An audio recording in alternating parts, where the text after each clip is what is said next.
Hello बच्चों, welcome to our channel learn with Upendra sir.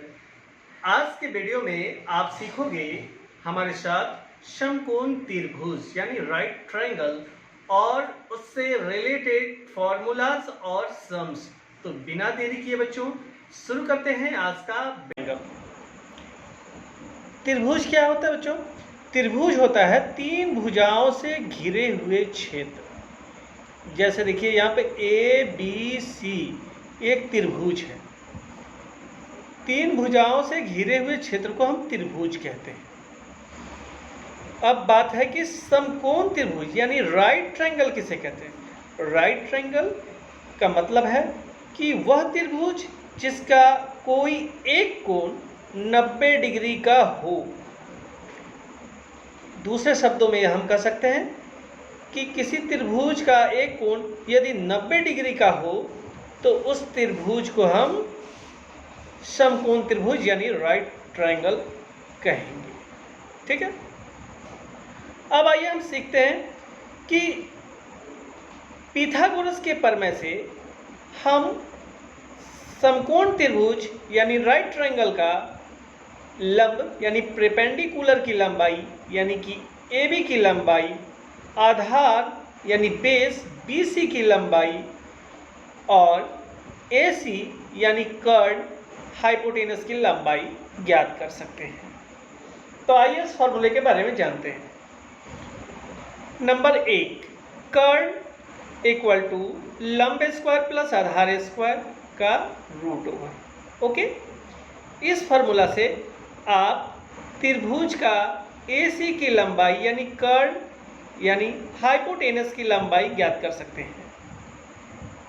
Hypotenuse equal to perpendicular square plus base square का root over. Okay, अब जब हमें त्रिभुज का BC भुजा की लंबाई ज्ञात करनी हो यानी कि लंब की लंबाई ज्ञात करनी हो, लंब क्या है वो पता करना हो यानी परपेंडिकुलर की लंबाई पता करनी हो, तब हम फॉर्मूला यूज करेंगे नंबर 2, लंब इक्वल टू कर्ड स्क्वायर माइनस आधार स्क्वायर का रूट ओवर। ओके, यानी perpendicular equal to hypotenuse square minus base square का रूट ओवर। क्लियर है? उसी तरह से जब हमें BC की लंबाई पता करना हो यानी कि आधार यानी बेस की लंबाई पता करनी हो तो हम तीसरा फॉर्मूला यूज करेंगे, आधार इक्वल टू कर्ड स्क्वायर माइनस लंब स्क्वायर का रूट ओवर, यानी कह सकते हो कि base equal to hypotenuse square minus perpendicular का स्क्वायर का रूट ओवर। क्लियर है? तो अब हम 1 बाय 1 सभी फॉर्मूले का यूज एक एक एग्जाम्पल के द्वारा समझेंगे। तो चलिए शुरू करते हैं। एक समकोण त्रिभुज का लंब 4 सेंटीमीटर और आधार 3 सेंटीमीटर हो तो कर्ण की लंबाई ज्ञात करो। तो लंब हमारे पास कितना है? 4 सेंटीमीटर यानी परपेंडिकुलर 4 सेंटीमीटर, आधार 3 सेंटीमीटर यानी कि बेस इक्वल टू 3 सेंटीमीटर। और पता क्या करनी है? कर्ण की लंबाई ज्ञात करें। कर्ण की लंबाई ज्ञात करें यानी कि कर्ण इक्वल टू वाट, है ना, यानी हाइपोटेनस इक्वल टू वाट हमको निकालना है ना।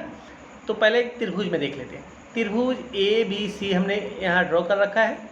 तो त्रिभुज में AB लंब है तो लंब कितना हुआ? 4 सेंटीमीटर और BC आधार है यानी बेस है तो ये कितना है? 3 सेंटीमीटर। और पता क्या करना है हमको? कर्ड यानी कि हाइपोटेनस। तो हाइपोटेनस क्या है? A और C की लंबाई है, AC की लंबाई हाइपोटेनस है। तो चलिए, तो हमें कर्ण जब पता करने हो तो हम फार्मूला 1 नंबर फार्मूला यूज़ करेंगे कर्ण वाला। कर्ण का फार्मूला क्या होता है? कर्ण इक्वल टू लंब स्क्वायर प्लस आधार स्क्वायर का रूट ओवर। तो लंब हमारे पास क्या है? 4, तो 4 का स्क्वायर प्लस उसके बाद आधार क्या है हमारे पास? 3, तो लिखेंगे 3 का स्क्वायर और रूट ओवर। 4 का स्क्वायर कितना होता है? 16 और 3 का स्क्वायर होता है 9, तो 16 प्लस 9 का रूट ओवर। अब आइए 16 प्लस 9 को ऐड करेंगे तो क्या आएगा? 25। अब 25 का रूट कितना होता है? 5, तो 5 हो गया हमारा, 5 सेंटीमीटर हो गया हमारा आंसर। यानी कि AC की लंबाई हो गई 5 सेंटीमीटर। ठीक है। अब इसी तरह हम दूसरी भुजा की लंबाई ज्ञात करने के लिए एक दूसरा एग्जाम्पल देखेंगे। देखते हैं दूसरा एग्जाम्पल। एक समकोण त्रिभुज का आधार 3 सेंटीमीटर और कर्ण की लंबाई 5 सेंटीमीटर हो तो लंब ज्ञात करो। चित्र में देखेंगे ABC एक त्रिभुज है जिसमें हमें AC की लंबाई यानी कर्ण की लंबाई 5 सेंटीमीटर पता है, BC की लंबाई 3 सेंटीमीटर हमें पता है। पता करनी है AB की लंबाई यानी कि लंब कितना है, यानी परपेंडिकुलर क्या है वो पता करना है। तो परपेंडिकुलर यानी कि लंब ज्ञात करने के लिए हम लंब का फॉर्मूला यूज़ करेंगे। तो देखिए मैंने पहले ही लिख रखा है यहाँ पे आधार इक्वल टू 3 सेंटीमीटर, कर्ण इक्वल टू 5 सेंटीमीटर और लंब निकालनी है। तो लंब की फार्मूला हम लोग लिखेंगे।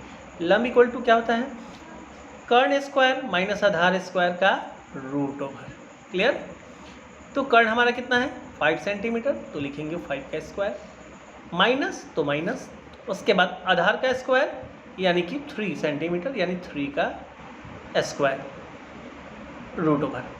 अब 5 का स्क्वायर कितना होता है 25, 3 का स्क्वायर कितना होता है 9 का रूट ओवर कर दिए। उसके बाद 25 माइनस 9 इक्वल टू क्या होगा 16, 16 का रूट ओवर। अब 16 का रूट कितना होता है 4, तो 4 हो गया हमारा आंसर। यानी कि हम कह सकते हैं कि AB त्रिभुज की AB की लंबाई कितना है 4 सेंटीमीटर। उसी तरह आप इंग्लिश में भी कर सकते हो। Base equal to 3 centimetre, hypotenuse 5 centimetre और परपेंडिकुलर यदि पता करनी हो perpendicular equal to hypotenuse square minus base square का रूट ओवर। और उस पर हम लोग 5 का स्क्वायर माइनस 3 का स्क्वायर का रूट ओवर, 5 का स्क्वायर 25, 3 का स्क्वायर 9 का रूट ओवर और इसको सब्ट्रैक्ट करेंगे तो आएगा हमारा 16 रूट ओवर। तो 16 का रूट कितना आता है 4 यानी 4 सेंटीमीटर। ठीक है। अब एक दूसरा एग्जाम्पल के द्वारा हम आधार की लंबाई ज्ञात करना सीखेंगे। ठीक है। अब चलिए फाइनल और तीसरा फॉर्मूला यूज़ करेंगे, है ना। एक एग्जाम्पल लेते हैं। एक समकोण त्रिभुज का लंब क्या है 4 सेंटीमीटर और कर्ण 5 सेंटीमीटर है, तो उसके आधार की लंबाई ज्ञात करना है। आधार यानी बेस की लंबाई ज्ञात करनी है। त्रिभुज में AB यानी कि लंब कितना 4 सेंटीमीटर है और कर्ण यानी कि हाइपोटेनस कितना है 5 सेंटीमीटर। तो हमको बेस पता करना है यानी आधार की लंबाई यानी BC की लंबाई पता करनी है। तो हम आधार का फॉर्मूला लेंगे, है ना। तो आधार का फॉर्मूला क्या होता है आधार इक्वल टू कर्ण स्क्वायर माइनस लंब स्क्वायर। उसी तरह इंग्लिश में भी हम लिख सकते हैं base equal to hypotenuse square minus perpendicular square का रूट ओवर, है ना।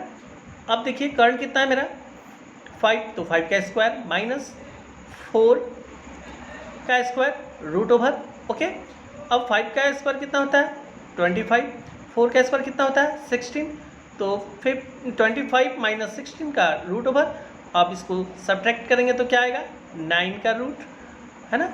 अब 9 का रूट कितना होता है भाई, तो 9 का रूट होता है 3, तो 3 सेंटीमीटर हमारा आ जाएगा बेस, यानी कि हमारा BC की लंबाई हो जाएगी 3 सेंटीमीटर। ओके।